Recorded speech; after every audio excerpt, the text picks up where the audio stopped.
Hello dear, welcome to English Needs channel. In this video, I am giving you the important questions from the interview. I believe that books will never disappear. It is an interview with George Louis Borges, and this man is an inspiration for millions of physically challenged people. So here I have covered very important questions that you might expect in the examination. If you are tired of reading, then just listen and go to the examination. If you want to write down, pause the video at each frame and then write it down. It's your choice. The answers to these questions given here definitely will fetch you 4 out of 4, provided you don't do any spelling error or any grammatical error. Be very careful about the spellings. That will take away your chance of getting more than 90. And if you are new to my channel, please subscribe it. I need subscribers. The number is very low. Please subscribe. I am helping you a lot. You also help me. Okay? Thank you then. Okay, let's go on. Here questions appear as most important, and the second one is more important, third one is important, little important, like that. So the first question is the most important one as far as 2023 is concerned. Question number 1. How does Borges describe his mother and his relation with her?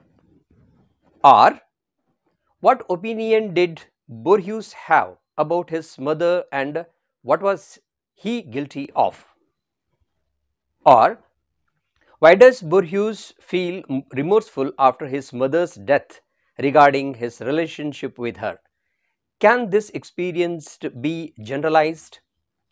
Now actual pronunciation is Borges, that's why I am telling like this, but further keeping in mind of the spelling, I would pronounce it as Borges, so that you will not make any spelling mistake. Okay. Borges had a very good opinion of his mother. She was an extraordinary person. She was pious, intelligent, gracious, and a person who had no enemies. She had been very kind to her son Borges. Borges is guilty or remorseful of not looking after his mother well when she was alive. He repents now of taking her for granted, having a casual attitude towards her. However, he realizes his mistake after her death. He says it happens with almost every son and it is a general experience, but it is wrong.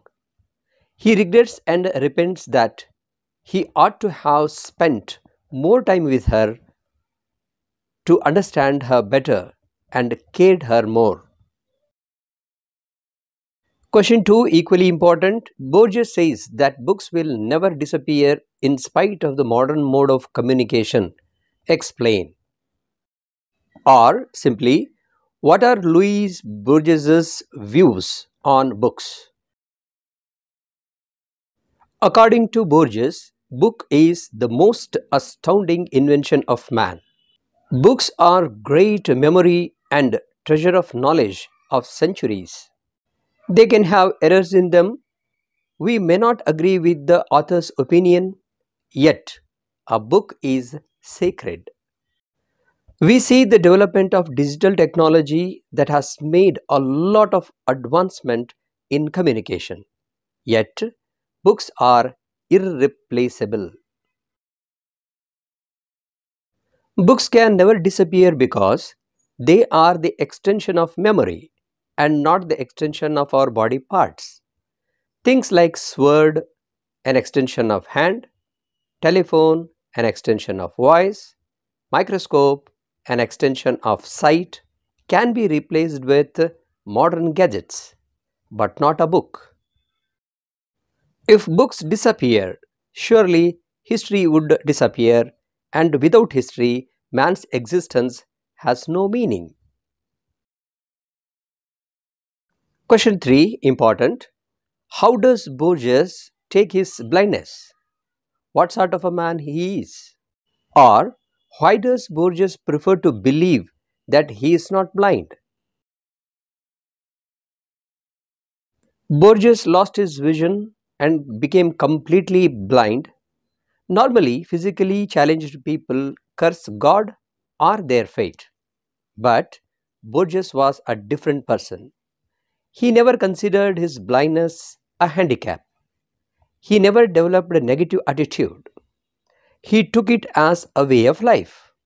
He accepted it gracefully because he believed that it is God's plan for his life.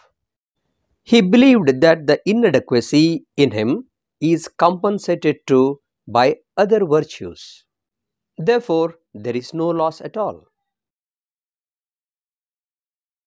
Borges goes one step ahead to think that blindness to him is a resource for him.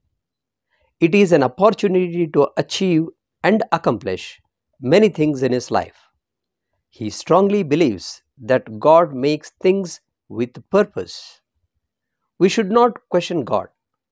Borges even thinks of converting negative aspects like failure, embarrassment, humiliation, misfortune into advantages to shape a better life. This shows that Borges was an optimist to the core. Despite being blind, Borges buys books to show that his blindness doesn't matter to him. Question 4. Every book being reread has been written by the Spirit.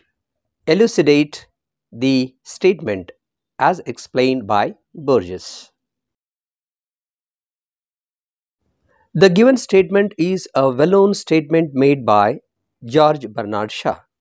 If a book makes the reader read it again, it means that it has touched his heart.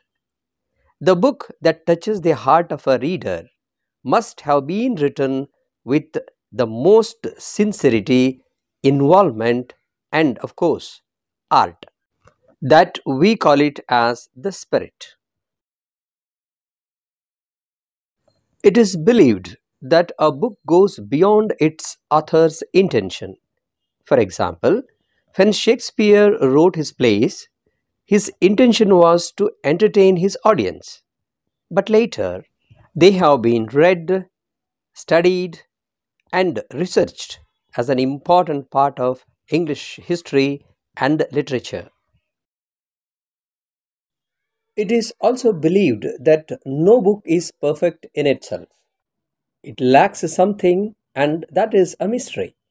Sometimes a book may have errors in it. We may not agree with the author's opinions and thoughts, and hence we may reject it. But still, it is sacred, something mortal and magical, which brings us happiness. This is because that book has been written by the Spirit. Question 5. Discuss Borges' views on poetry and poem. Or, what is poetry according to Borges? What example does he give on the use of the words in poetry? According to Borges, poetry is an aesthetic act. It is magical, mysterious, and unexplainable. It is intimate and essential. It is so complicated that it cannot be defined without oversimplifying it. It would be like attempting to define common things like a color, love, or fall of leaves in autumn. Poetry is a poetic act that takes place when the poet writes it and the reader appreciates upon reading it. On the contrary, poem may be simply a series of symbols or words that doesn't touch the heart of a reader. According to Borges, use of precise words is essential for a piece of poetry. He takes a line from one of the poems by Emily Dickinson. This quiet dust was gentlemen and ladies, as an example to show it. Had she used the words men and women, it would have failed as a poetry.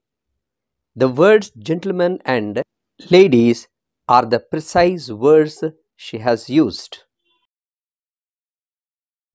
It is my experience that Kannada medium students understand better if you hear the English answers in Kannada, translated in Kannada, you can write better. Therefore, the same answers are given in my other channel with a Kannada explanation.